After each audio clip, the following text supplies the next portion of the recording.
नमस्कार, मैं हूं मृत्युंजय कुमार झा और कमोडिटी सुपरफास्ट में आपका स्वागत है। सबसे पहले आपको बताते हैं कि इस वक्त कमोडिटी मार्केट में कहां पर हलचल हो रही है। तो गोल्ड की बात कर लेते हैं और सोने की कीमतों में गिरावट बढ़ गई है।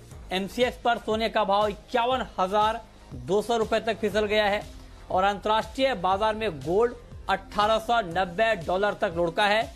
डॉलर में मजबूती से कीमतों पर दबाव बना है। अमेरिकी चुनाव के नतीजों को लेकर बाजार में अनिश्चितता का माहौल बना हुआ है और उसका इंपैक्ट हमने मार्केट के ऊपर देखा भी है। और सिर्फ गोल्ड में नहीं बल्कि चांदी की कीमतों में भी तेज गिरावट है। एमसीएक्स पर चांदी का भाव 61,500 रुपए के नीचे है। 1,200 रुपए से ज्यादा की गिरावट आ गई है चांदी में और अंतर्राष्ट्रीय बाजार में चांदी के दाम $23.5 तक फिसल चुके हैं और चांदी में करीब 3% की गिरावट अंतर्राष्ट्रीय बाजार में भी देखने को मिल रही है। इसके अलावा क्रूड का मार्केट लगातार 3 दिनों से तेजी के साथ ट्रेड कर रहा है और ब्रेंट क्रूड का भाव $40.5 के ऊपर है, करीब 2% की मजबूती है। WTI क्रूड का भाव $38.5 के करीब है, 2% की तेजी है। एमसीएक्स पर भाव 2900 रुपए के करीब है, 3% का उछाल है। पिछले हफ्ते की गिरावट के बाद लगातार तीसरे दिन बाइंग यहां पर देखने को मिल रही है। इसके अलावा मेटल में चौतरफा बिकवाली है। कॉपर 525 रुपए के नीचे है, 1% की नरमी है। निकेल 1140 के करीब है, 1.25% की कमजोरी है। एल्युमिनियम 154 के करीब है, 1% तक कमजोर है। जिंक में भी 0.25% से ज्यादा की गिरावट दिख रही है, 202 रुपए के करीब है भाव। लेड 0.5% से ज्यादा नीचे, 149 के करीब। इसके अलावा कैस्टर में भी आज तेजी का माहौल है। कैस्टर का वायदा 4,750 रुपए के करीब है, करीब 2% की मजबूती है। महीने भर में 11% तक की तेजी कैस्टर में दिखी है और 3 महीने में 18% दाम बढ़ गए हैं। तो ये 5 महत्वपूर्ण खबरें इस वक्त की, लेकिन इन 5 खबरों के बाद अब बात होगी 5 ट्रेडिंग कॉल्स की और ये बताने के लिए हमारे साथ हैं अमित सजेजा मोतीलाल ओसवाल के। अमित जी, बहुत बहुत स्वागत है आपका। मेरा पहला सवाल आपसे गोल्ड के ऊपर होगा। क्या गोल्ड में अभी आज के लिए बेचकर चलना चाहिए, गिरावट और बढ़ेगी, क्या लगता है आपको? जी नमस्कार। देखिए, अनिश्चितता का माहौल है। जैसे आपने बताया कि इलेक्शन के रिजल्ट्स अभी भी डिक्लेयर नहीं हुए हैं। हालांकि डोनाल्ड ट्रंप ने एक तरह से विक्ट्री डिक्लेयर कर ली है, लेकिन ऑफिशियल अनाउंसमेंट अभी भी बाकी है। तो मेरे हिसाब से इस माहौल में हमने गोल्ड में गिरावट आते हुए देखी है, लेकिन उसका एक और कारण है, वो है मुनाफा वसूली। क्योंकि पिछले 4 या 5 सेशन में लगातार तेजी हमने देखी है। 50,070 के लोज थे पिछले हफ्ते और उसके बाद हमने 51,630 के करीब कल हाई देखे हैं। तो एक स्वाभाविक करेक्शन जो आती है मार्केट में, वो भी ज़रूरी है और मुझे लगता है इसके चलते आज के दिन में हो सकता है हम 51,000 के नीचे भी प्राइसेस को फिसलता हुआ देखें। तो हालांकि पहला टारगेट तो 51,000 ही होगा। 51,300 350 की जोन में बिकवाली कर सकते हैं। लेकिन मुझे लगता है कि पॉसिबली प्राइसेस 50,800 से 850 तक भी आज के दिन में फिसल सकती है। अच्छा, ठीक है।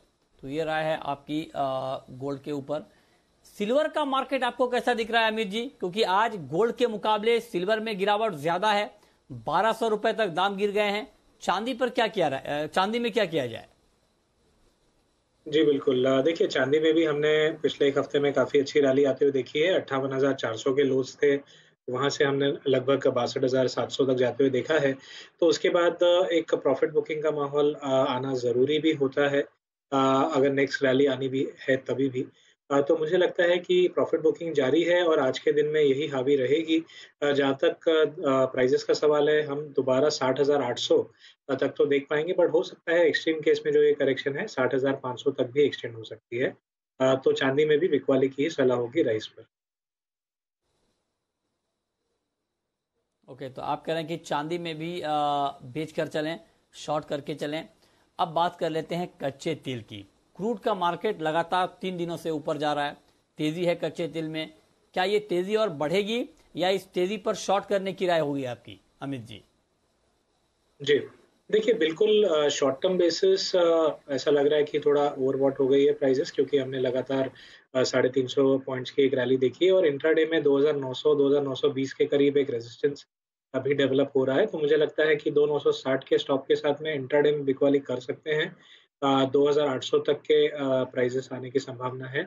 सेकेंडली जो अनसर्टेनिटीज बनी हुई है उसके चलते भी हमें लगता है कि एक बार करेक्टिव मूव आना चाहिए मार्केट में डाउनसाइड में 2800 तक। ओके, तो आप कह रहे हैं क्रूड क्रूड भी गिरेगा, जिंक। अब हम बात करते हैं मेटल की। मेटल में, जिंक में क्या किया जाए? करंट मार्केट प्राइस पर आपको लगता है कि बाई करके चलना ठीक रहेगा जिंक में? जी, I think base metals complex एक ऐसा कॉम्प्लेक्स है जहाँ पर ऐसा लगता है कि पिछले दिनों में काफ़ी डिसेंट एक करेक्शन आ चुका है, बिकवाली आ चुकी है। हम कॉपर भी देखें या जिंक देखें, इवन लेड और निकेल। तो मुझे लगता है इन लेवल से बिकवाली सही नहीं रहेगी, खरीदारी दोबारा शुरू हो सकती है। तो जिंक मेरा सबसे फेवरेट पिक है एज़ ऑफ नाउ। जब तक प्राइसेज़ 201.50 यानी आज के लो के ऊपर सस्टेन हो रहे हैं, तब तक खरीदारी की जा सकती है और अपसाइड में 205 से 450 का एक इमीडिएट टारगेट होगा, जो हमें देखने मिल सकता है। ठीक है, निकेल का मार्केट कैसा लग रहा है अमित जी आपको? जी, देखिए निकेल में जैसे मैंने बताया कि ऑलरेडी एक करेक्शन आ चुकी है पिछले दिनों में और हमने लगभग यही कॉन्ट्रैक्ट 1160 से फिसलते हुए देखा है, 1140 तक आ चुका है। तो मुझे लगता है निकेल में भी 1135 से 1130 के रीजन में अच्छे सपोर्ट एरिया है। यहाँ से एक अपसाइड मूव देखने मिल सकता है, 1155 तक के टारगेट इंट्राडे में लेके चला सकता है। इस ट्रेड के लिए 1140-42 के आसपास मिले तो खरीदारी डेफिनेटली की जा सकती है। ठीक है, और नेचुरल गैस में क्या किया जाए?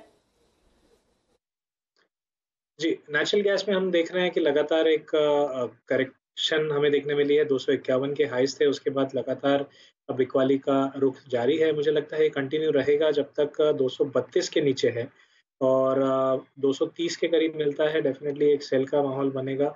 वहाँ से 223 तक के दाम दिख सकते हैं शॉर्ट टर्म में, ऐसा मेरा मानना है। तो सेल ऑन रैलीज़ की ही सलाह होगी नेचुरल गैस में भी। ठीक है, तो तेजी पर बिकवाली की राय आपकी नेचुरल गैस के ऊपर। बहुत बहुत शुक्रिया अमित जी आपका हमारे साथ जुड़ने के लिए, बताने के लिए कि कमोडिटी में कहां पर कमाई के मौके बनेंगे।